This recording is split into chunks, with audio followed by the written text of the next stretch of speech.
Hello everyone, hello guys. Andito ako ngayon sa garden guys. Ah, sagdain na akong buhok guys, ug nainani na guys kay gikan pa ko nagguna guys akong kamot guys oh. Ugaw kay guys. Ugaw kay akong kamot guys. Marumi yung kamay ko guys. Guys, tapos na ako nagano guys oh, naglinis. Kasi kanina grabing dumi. Kubat na pero ito medyo okay na siya oh. Ayan. Pero ano ko ulit yan, lilinisan ko siya ulit pag may time ako ulit, baka siguro bukas ugma mga rekore ugma kaya mo ko guys. It's time to pick up. Kukuha tayo guys ng mga dahon ng sambong. Ayan, kukuha ko ng dahon sambong guys kasi nga ito yung iniinom ko guys. Oo, kasi nga sa ngayon medyo may sakit ang inyong lingkod. May sakit ang inyong lingkod. Nung una kasi parang naglulukmok lang ako kasi nga masakit talaga siya. Para hindi mahalata na may sakit, ngingiti lang. Ngiti pero may sakit talaga ako guys. Ito guys, sakit yung tagiliran ko guys. Hindi ko alam kung ano to guys eh. Pero naayos naman guys.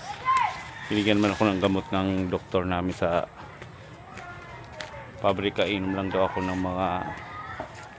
mga healthy foods, ng mga kakain ng healthy foods, iinom ng mga yung mga may binigay siya sa akin, iinom lang ako na ng ganun. Kaya para daw maging magaling na ako. Pero ayan, pero pag may time magpa-check up ako ulit. Kasi siyempre hindi naman lahat kasi na makuha. Tingnan mo guys yung mga sambong mo guys. Ayan, pinadami ko talaga to guys. Kasi nga dito ako kumukuha ng aking pang inom-inom.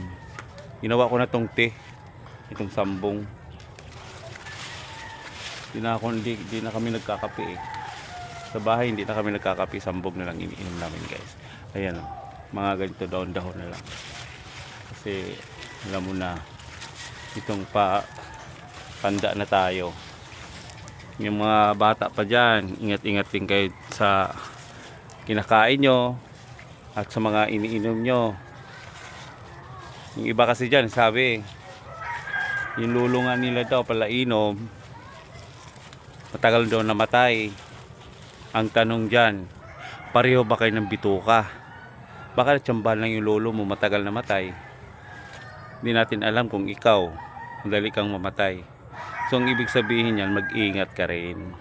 Payo lang, ingat lang. Kasi number 1 ako dati din na matigas din ang ulo ko eh. Kung payo-payo parang hindi ako nakikinig. Siyempre wala pa naman ako naramdaman ng mga panahon na yon. Diba guys? Pero pag tumanda ka pala at may edad ka na, yun, maalala mo lahat ang sinabi sa'yo. Tama ba ako? Tama yun guys. Kasi naranas ko na yan. Kaya guys, ang dami ko na sila sabi sa inyo guys. Ito guys, ito yung mga tanim ko. Sagdaan na akong buhok guys, kaya nausan na, mura na nagkuhan. Mura na nagkuhan. Kawan na, giitlogan sa mga langgam. Kay kuhan, gigang ko naguna guys. Guys, gabi na guys. Hapon na at ako'y papasok pa. So, bye-bye na po sa inyong lahat. Bye-bye.